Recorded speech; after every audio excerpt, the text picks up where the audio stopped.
the beauty of storytelling is that while you are talking about your story, you are also helping me to talk about my story. Because as you are talking about yourself 5, 6, 7 years, and I'm listening to what you are doing, I'm remembering what I'm doing. Having a relationship with Jesus was not, my parents didn't have the understanding, I didn't have the understanding. But looking back now that I do have faith in Christ, I can see that tendency, that desire, and just natural, creativity and wanting to sell. How do you sell your services to your client?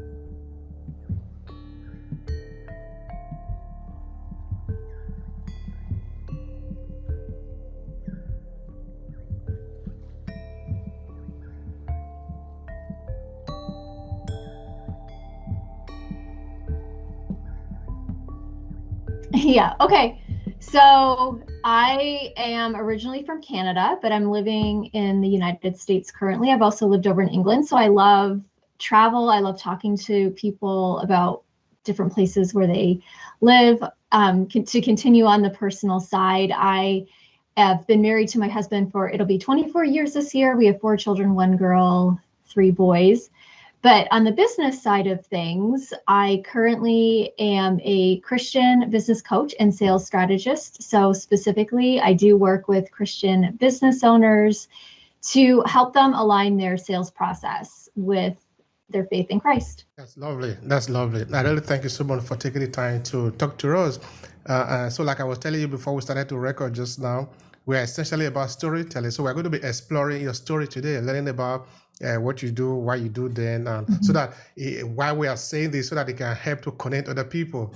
And this is a service that we rendered in A-Classes Media, which we call Story to Asset Transformation. Basically, we take your story and translate it into asset that you can use in your business. So since this is how we actually set up our system, it's important that people understand why you are doing what you are doing. What is the importance of what you are doing, and where are you coming from, most essentially.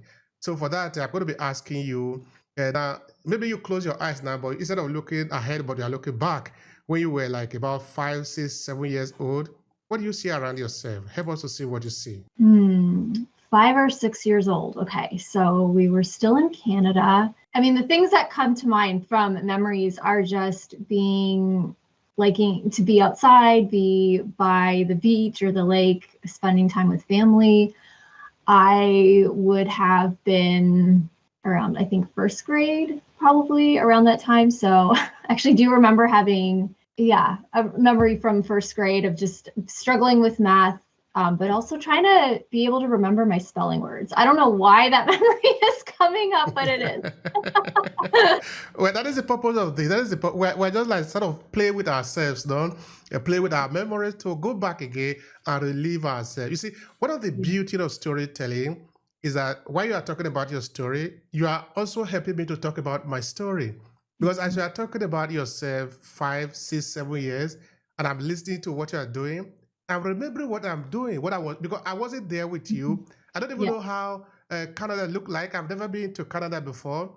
But as you are talking about Canada, like you were 6, 7, walking around, I'm imagining myself walking around in Nigeria, because I was in Nigeria then as a little boy, probably growing up in a village.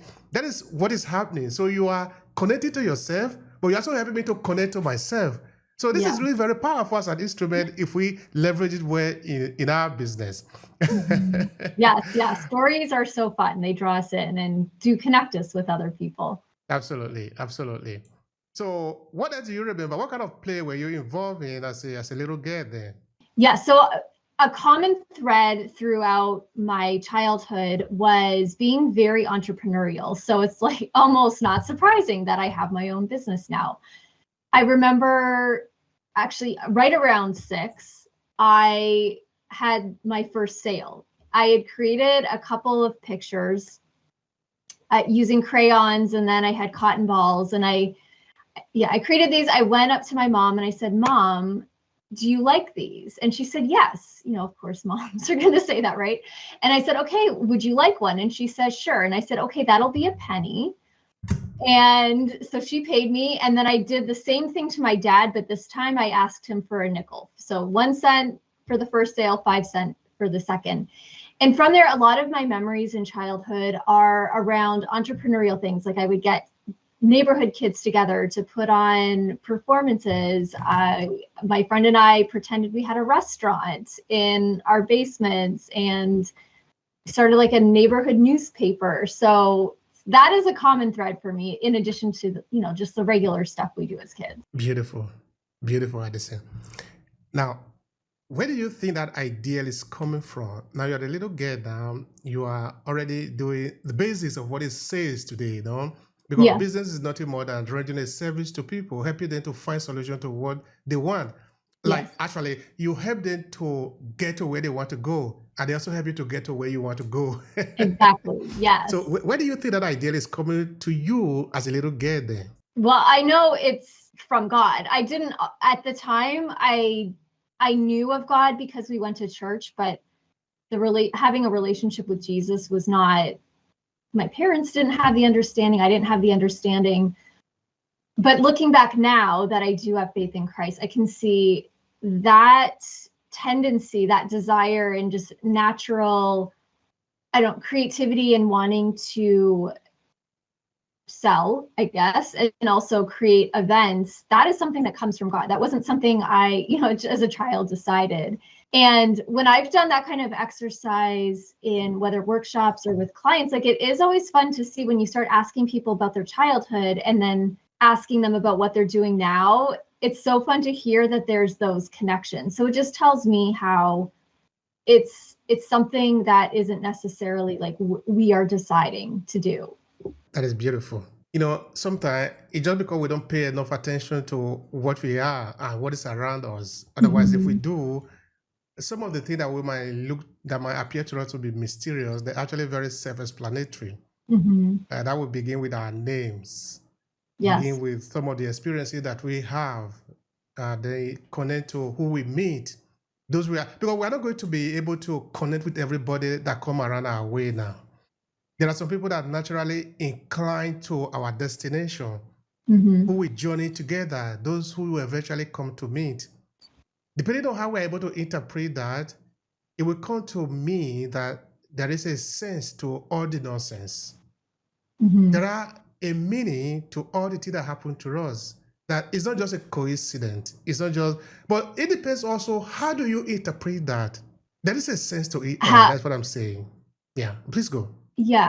Yes. Yeah. I think it's like one of those wonders and mysteries of God. And I don't know, it's that part that it really is hard to explain, but I've seen this also throughout my life where you start to see how people are very intentionally placed in your path for a specific purpose. And I'd say that's the part I don't necessarily try to figure out the why behind it, more just looking at what God is doing through it. Thank you for that. And that is good enough. That is good enough. Yeah. All right. Because we are spending a lot of time on storytelling here, which is helping us to connect to where we're coming from, sometimes to connect to where we are going. Because there is a sense to everything. I want to repeat again. I don't know if it have ever happened to you that you are trying to connect the dot for some people. You see, I think it was 1994 or 2004, I don't remember exactly, where Steve Jobs were making a speech in Stanford. That's a very important speech, no? So he was saying that you cannot connect the dot going forward, but you will be able to connect the dot backward, which is to say, as you are a little girl now in Canada growing up, you don't even understand what you are doing yet you are doing it. But as an adult now, a wife, a mother of 4, who have made a lot of experiences, you are now living in the US. By the time you look back, you can see that you are doing essentially what you were doing there. Yes. And you can now interpret the meaning. And it cannot go to make a lot of sense to you, even what you were doing there. This is why I was saying before that if we were careful enough to examine our life, a lot of things that are happening to us have meaning, have reasons why they are happening. Yes. So do you sometimes help your client to connect their dot? Because not everybody is able to connect the dot, believe me. Yes. Share with me. that definitely is a lot of the work that I do, because when you are called to business, there is a specific reason why you are meant to serve the people you're meant to serve, right? And as you said, like, you don't always know why before it even happens.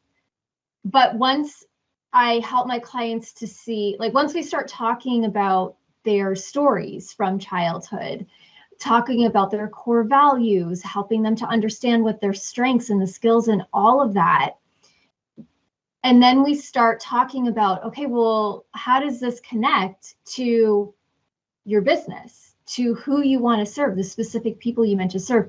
That's when the light bulbs really start to go off, and they start to see themselves like inside this greater story, right? And one of the ways that I've heard, especially the story God is weaving described, is like a tapestry. It's like he can see the whole tapestry. He knows exactly how it's all going to turn out. We're just a thread in that. And we can see the threads that we're in proximity to, but we don't necessarily see the whole thing. And yet when we're able to make those connections and start to see why we may be placed where we are, I find it so much easier to have that confidence and clarity for the business decisions you need to make going forward. Because if you don't have the context of the bigger story, it's going to feel very random. It almost feels like every decision you're making, it's like, I don't know, is this going to work out? Like, what is the point of doing this? And if you don't see the results coming through when you expect them or how you expect them, it's a lot easier to change things up. But once you have an understanding of the perhaps bigger story you're playing that role in, it's easier to stay focused on, I would say, your storyline, right? And you persevere through the inevitable challenges that come up. You have, I think, a deeper appreciation for why you are actually helping the people that you're called to serve. I don't know if you want to extend that line a little bit further, looking into the satisfaction that you feel at the end of the day. Mm-hmm. See that it's like growing up your child, no?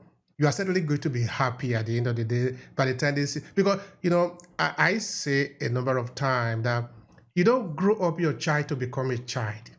You grow up your child to become a mature adult. Exactly. Because if as an adult, you are still treating him or her like a child, you have failed. As an adult, you need to be treated as an adult who have all the responsibility, who know how to do everything that you know how to do, because your mother cannot possibly treat you as a child now, because your mother have done her work, and also your father too, I want to believe. Yes. So that now you are an adult. You are not going to be treated as a child anymore. You know what to do. You have gotten on a 360-degree measure to know, okay, by the time something like this happens, I should know how to figure it out. I mean, it is set. If your mother is grown old and is dead, in her grave she will be happy because she has fulfilled her part. Mm-hmm. So looking at it like that, looking at the people that you are happy to fine-tune their part for them. Yes. What is the satisfaction? Why are you doing it? Well, if I think about my calling and actually why I am coaching, why I'm a coach, is because that actually came out of a time of prayer. I had a different business at the time. It was an organizing business, so helping people to organize their stuff either at home or through work. And really early on, I was sensing, okay, I think there's more to what's going on than people just not being able to figure out how to organize things. And the idea to a space, getting it organized, making it look really, didn't sit well with me. So I was asking God, how do I actually help people on a transformative level? How do I actually help people, not just on the surface look like I'm helping people? And from that, and this was in the early 2000s, before the coaching industry was even really known, I heard almost audibly the phrase life coach. And I was like, what is a life coach? So I was like, if this is God and not me, I'll Google it, it'll come up. And it did. And so from there, really what I know I'm here to do with my clients, yes, it's to help them grow their business by bringing in more revenue through sales.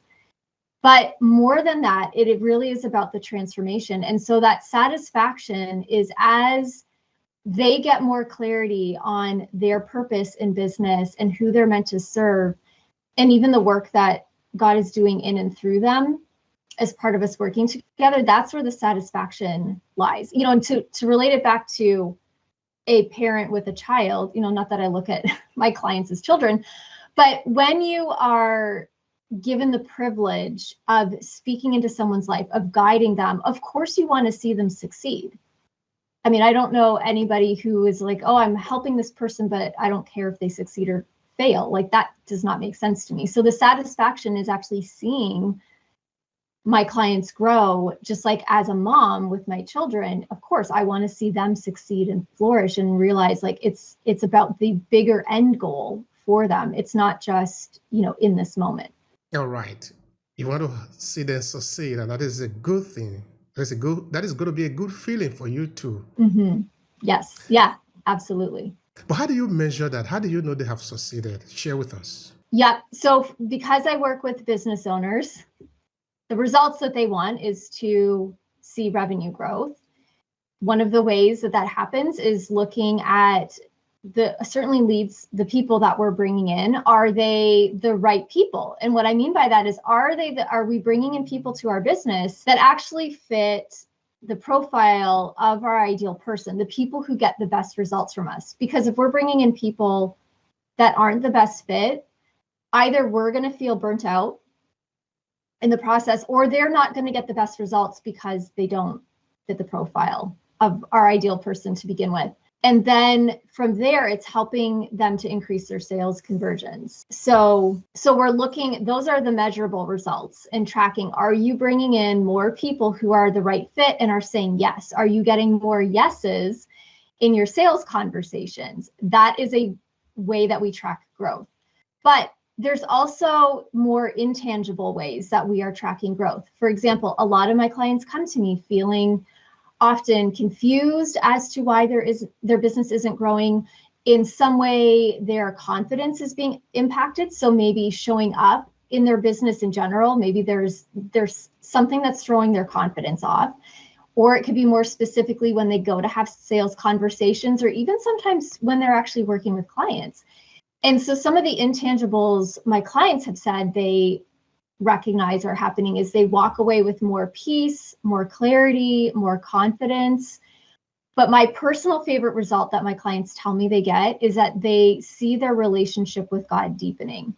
Because I know at the end of the day, again, like equating it from childhood to adulthood, at the end of the day, that relationship with God is what they bring into eternity. So I know I'm not here just to help them with the here and now, like literally how much money is in your bank account and your earthly bank account, but also what are you banking in heaven? Like that, it's a much broader timeline. And so that's where I'm also, for me personally, I'm looking at that progress. How are they doing on that timeline? All right. Now, you were making mention of values before, and that is going to be very important now. Mm-hmm. But I'm trying to understand, how do you define this core value for your client? Mm-hmm. In the sense that if that core value is not well defined, you can be like a sort of a wayfarer, no? That anything can come, anything can go. But the type of business or businesses that we want to build or support shouldn't be anything go. It should be really determined for a specific purpose, for a specific meaning, a specific significance. Some people might even come your way with bags full of money, but if they don't align with you, you don't need to do business with those kind of people, because they could sell your soul. You see, it is important that we do business with people who align with the same direction we are going. Okay, how I usually explain this in our storytelling series is that, imagine that, which city are you? You are in New York. Okay, let's say you are in New York, no? And you are moving from New York to California. You don't need to take a train that is going to Washington. Because now you are you are still going to California, but you're going to take more time to get to California. So what that basically is saying is that you need to travel with people who are going to the same direction that you are going. This direction might therefore be maybe your core value. Okay, this is a question for you, Anderson. How do you define your core value? How do you define it also for your client?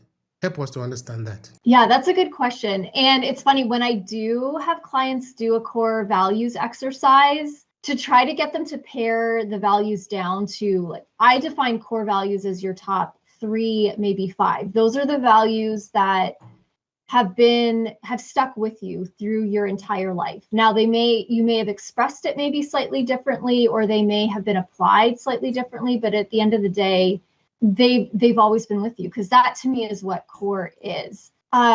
So the exercise that I take my clients through is just giving them a list of words that people would agree would describe values. So for example, a core value that I consistently see in entrepreneurs is freedom. Most people start their businesses because they want time freedom and money freedom. Those are the top 2. And so if your core value is freedom, then you're going to start we start talking about, okay, well, where else is that desire for freedom showing up in your business, or how is that showing up? So again, if you're the business owner, the implication is, well, I have freedom to choose what to do over my time. I have the freedom to make as much money as I'm able to make. But there's other areas in their life where freedom is showing up. So sometimes it's just having them tell their stories and talk through their story, where you're able to help them identify what their core values are. Because I've noticed too, as a coach, and the way that I've been trained to listen to people, is when you ask someone a question, like, for example, what are you most passionate about? Well, if someone answers that open-ended question, what are you most passionate about? They're already telling you what is important to them.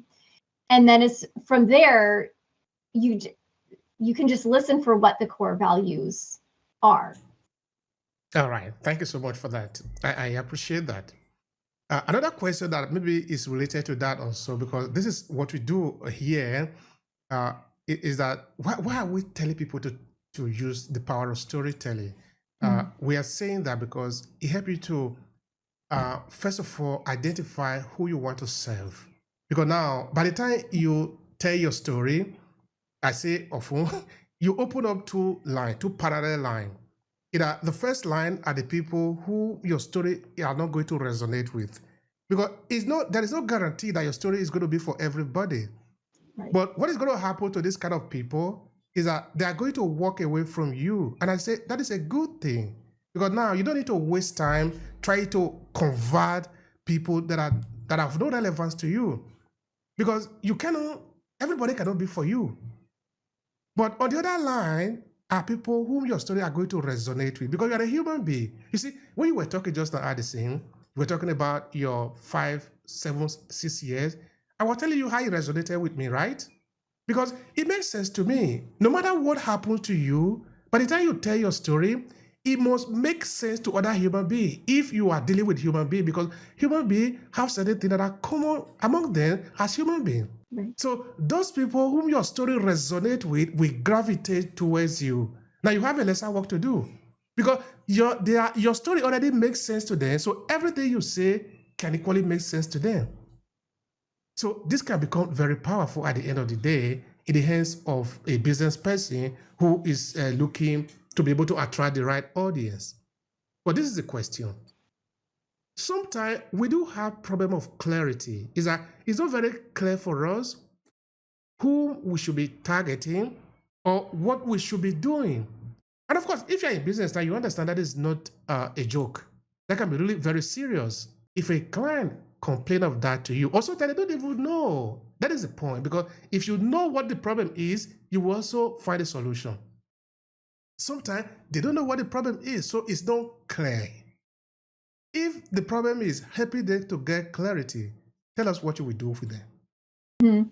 Yeah, it's a process that I take them through of asking questions and then listening to their answers. And that sounds probably like, well, that's really obvious, Andrea, but because it's going to be different for everyone as far as where the real clarity is missing for them, it really is only through conversation and listening. And I've seen that through training, as well as the spiritual gifts that God has given me, I'm listening not just on the surface, like to the surface level of their answers, but I'm also listening for what's underneath it, listening for where am I picking up that maybe there's confidence lacking, and then I'll get curious about that.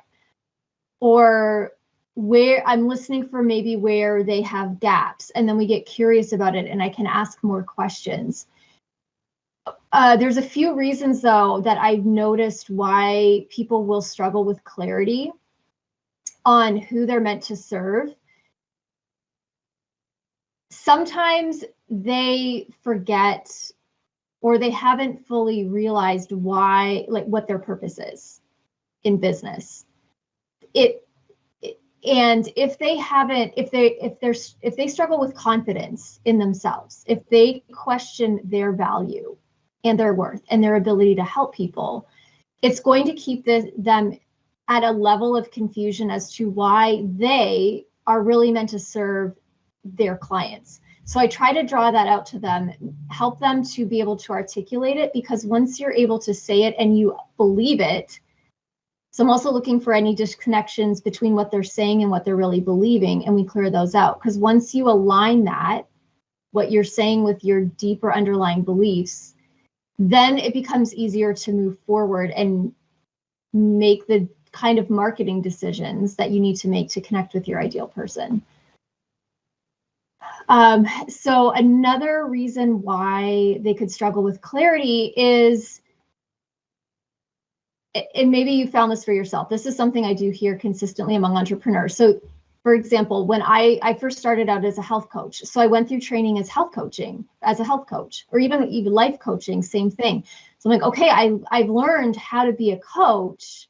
I've learned how to get my own results or getting trained in a specific area, but the ability to grow a business, the knowledge that you need to grow a business is completely different. So one of the things that I found with entrepreneurs is if you haven't been taught how to market your business, like I actually went to school for communications. I did a lot of business courses. My first job out of college was in the marketing communications field. So making the leap to start building a business for me wasn't as challenging. It's still hard. It's still sometimes the hardest business to grow is your own because you're like right in it. But I've noticed that sometimes if people don't have training in marketing or communications in a way that it needs to connect with people who are going to buy from you, then I'm helping to get them to get clarity on that, having them to think about and draw out for them, what is your ideal person actually thinking at this moment? Something that I call the urgency factor. I get them to articulate, why does your person need you right now? Not tomorrow, not next week, but right now. Because once we dial in on that, it helps them to speak more clearly to their audience. And they also have a better understanding about why they are needed, why they have to reach their person, or this person is like going to walk around starving or thirsty, or not getting the solutions that they need. All right. Thank you so much for that. I appreciate that. In the course of your explanation, you made mention of urgency factor, something like that. Mm-hmm. Somebody want to learn about that. What does that mean? Urgency factor. Please expatiate on that. Yes. Okay. So how I define the urgency factor is, again, your ideal client wants a solution. Specifically, they do want the solution that you offer. So for example, my ideal client is a business owner who they've gone past what I would call business 101. So they've learned all the business basics. They have been bringing in revenue, but something's happening where their business isn't growing like they expect. Like they really want to scale it, and that isn't happening. And they're walking around wondering, why is my business not growing? And so I know that question right there, why isn't my business growing, is part of their urgency factor. They're like, I need to grow my business. I need to figure this out. To continue just staying at this revenue level is no longer satisfying for me. So it's that part where your person is so ready for their solution that as soon as they see what you offer, they're like, yes, that is exactly what I've been needing. That's what I've been praying for. And so it becomes so much easier for them to say yes, because you're simply giving them the answer that they've been saying they want. And if you don't clarify why someone is ready for what you offer, like right now, that's where it becomes so much easier for them to be like, well, I'll think about it. Or maybe when this event happens, or after this date on the calendar, like there's something that is stopping that urgency. And those aren't the people you're meant to serve right now. You need to focus in on who is saying right now, as soon as I see the solution, I am ready to hand my money over, because that's what I've been saying I want. All right. Now, I wanted to share something with me, Addison. Okay, the reason why we are sharing is because we are happy people. This is actually free value that we're giving to people. We are telling them that, okay, we have been here. Now, by sharing our experiences, they know how to figure out themselves. And of course, up until some point, they're going to have to ask you, but okay, walk me through, hold me by the hand and walk me through the process. They cannot get to that point until they know that you can do it. How they know that you can do it? Because you say you can do it, they listen to you, so now they can trust you. Okay, all of them are, of course, a part of the big machine, of the working in the process, of the little boat and everything. It's just part of it. Because nobody's going to call you from home. Hey, is there somebody called Anderson? Is it possible that you can do something? They would have heard of you somewhere. They would have read about you and all of that. Okay, that is just fine. Now, this is the question. How do you sell your services to your client? Because now you gave a profile just now of a particular target audience that you have, and also the challenges that they have. Now, you know that they need your service. Tell me, how do you sell your service to them to help them know that they need your service so that you can then move on to help them get the solution?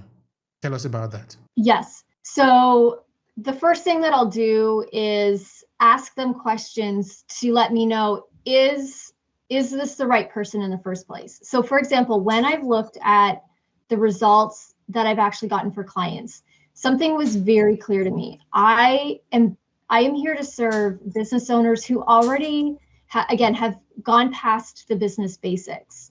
They already know how to bring revenue into their business. There's just some fine tuning that is needed, or there's something that God wants them to see in order to position them for the next level. So what I'm listening for is, do they know how to generate revenue in their business? If they don't, then a coach who helps with like that beginning stage would be a better fit for them. But if they know how to generate revenue, then I'm listening for things like, is there something about their process that they're not confident in? Another characteristic in my ideal client profile is they're usually doing way too much. So in growing their business, they're trying all the marketing strategies.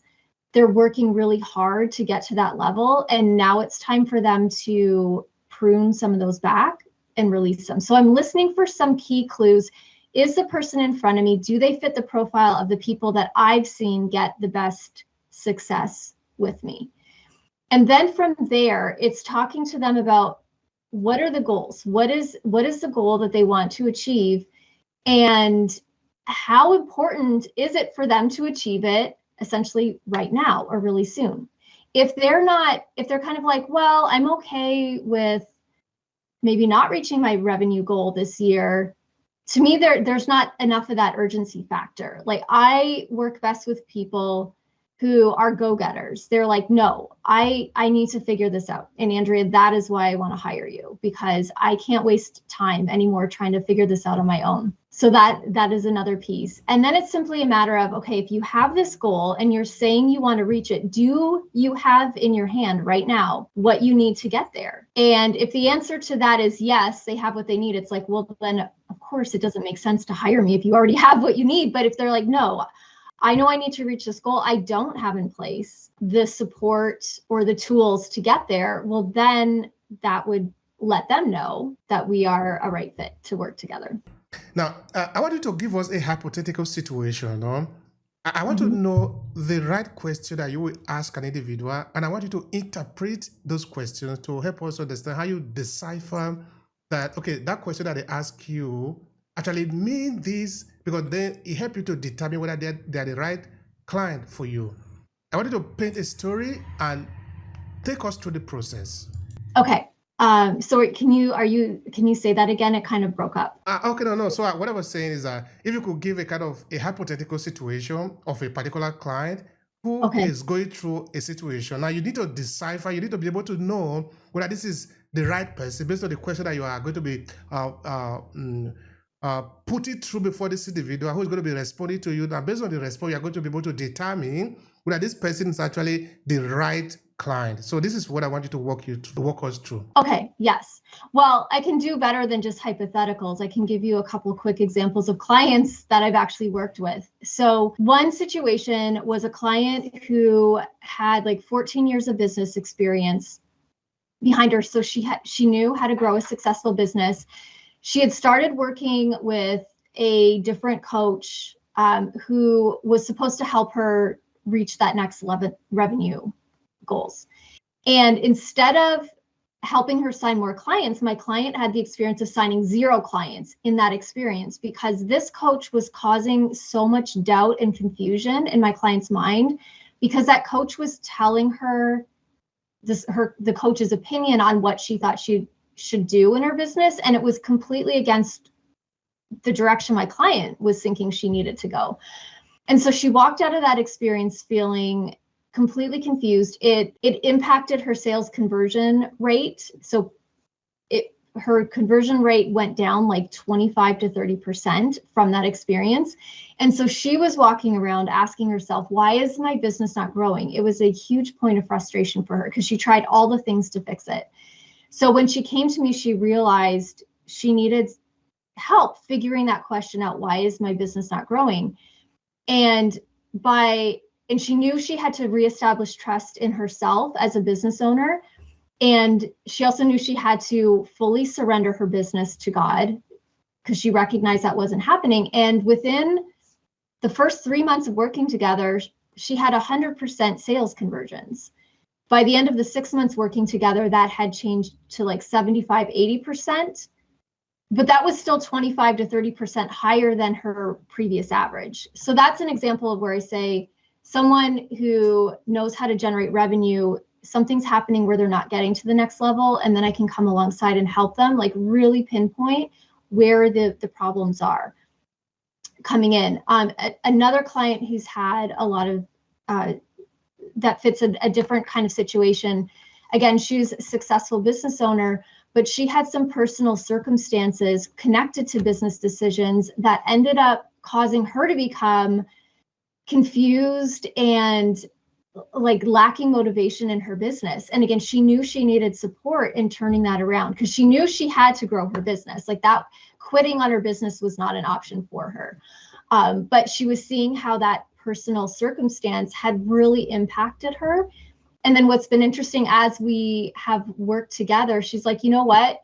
I think even if I didn't have that circumstance, I don't think I would have been equipped to really take my business to the next level, because there are a number of my clients will frequently doubt themselves. They'll wonder, am I really the best person? Or when they are in a sales conversation, they're constantly thinking, is this person going to sign up with me? Or what do I need to do more? Or what do I need to do better? So I help really calm down the mindset, the inner stories that they're telling themselves that are actually stopping them from growing their business. Thank you so much for that, Anderson. I really appreciate that. I appreciate that is feedback from the feedback. Okay, that's how I'll put it down. Yes. Those are really very authentic information for those that are listening. And this is why we're here. We are here to share feedback, no? The information that is coming from the real place where the situation is taking place. All right, now I was wondering, Addison, is it possible that in the work that you do as a coach, mindset could be important in it? If it Oh, does, help me explain that, how you approach it. yes. So mindset is critical because mindset is connected to the beliefs that we're holding. And we can't do anything in life and business for very long if we don't really believe it deep down. And belief is connected to mindset. So that is what I'm listening for when I work with clients. It's not just, okay, are your strategies, do they make sense? But also, what are you believing about the strategies? What are you telling yourself as you take action in your business? Are you telling yourself like you need to see certain results in a certain amount of time and you're going to change direction if they don't come through? Or are you like, I know that I need to do this and I need to figure it out until I've reached that goal? So it's listening for certainty, it's listening for clarity, and it's listening for confidence. Now, I know we've talked on measurement before, because that is really very important. Of course, also to be able to have the KPI to be able to measure, because if you're going to have to measure now, you're measuring what, based on what. So the question I'm sort of wondering is how you are able to measure whether the thing is actually effective, the strategy that you are applying on, whether it is effective or not. How do you sort of measure that and put it under control? Yeah, so again, I'm looking at, is my client generating revenue? Are they connecting with more people who come into sales conversations already to say yes? Because I'm a business coach, like that is the primary metric that I need to look at, because that's what my clients are coming to me for. Confidence, clarity, all those other things, they're nice, but if they're not leading to revenue generation, then I'm not doing my job. Absolutely. Beautiful. So you have your KPI clearly stated. So if that is the case, then you have a way of measuring it, and that is really very important. Yes. All right. So thank you so much for the time. I really appreciate this sharing here. So now people that have listened to this point now, they want to be able to connect with you. So how can they reach out to you and work with you? Yeah, the best way to do that is at my website. I will say it and then I'll spell it. It's AndreaLeeCo.com. And that's Andrea is Andrea. Lee is Leigh, and then CO. So AndreaLeeCo.com. All right. They should be able to find you there. So what would be your final thought to conclude the conversation here? I think just in general, my hope is that this conversation and thinking about back to childhood and some of those dots that we were talking about connecting, that it's an encouragement to you as you continue to move your own business forward. As you think about, these are things that have always been present for me. They're what make me who I am, and it's connected to who I'm meant to serve, and to give you more confidence to move forward in your business, and trusting there is a specific reason why you are called to the business that you have. Yeah, Andrea Anderson, thank you so much. It's been a pleasure talking with you here. And we actually appreciate the time that you spend and also the value that you share with us. Thank you so much. I appreciate it. All right. Thank you so much for having accompanied us to the end of this conversation. It will really be a great value here. It will be very important. It makes a lot of sense that you pay attention to the end of this conversation.